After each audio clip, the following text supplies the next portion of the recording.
To use an Apple gift card on Toca World 2025. Start by opening the App Store on your device. Navigate to the Toca World 2025 page and select the item you want to purchase, such as in-app currency or a subscription. Tap the price button to initiate the purchase process. Next, you will be prompted to sign in with your Apple ID. Enter your credentials to proceed. If you have an Apple gift card, you can use it to pay for your purchase. To do so, go to the App Store and tap your profile icon in the top right corner. Select Redeem Gift Card or Code from the drop-down menu. Enter the gift card code and tap Redeem.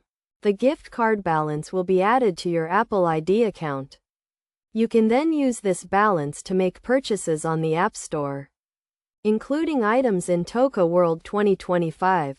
When you make a purchase, the cost will be deducted from your Apple ID balance. If the balance is insufficient, you can use another payment method to cover the remaining amount.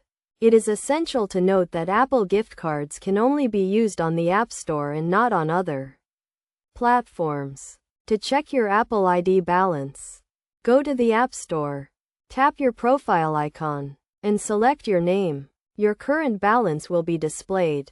You can also view your purchase history and gift card transactions on this page. By following these steps, you can easily use an Apple gift card to make purchases on Toca World 2025. Remember to always keep track of your Apple ID balance to ensure a seamless purchase experience.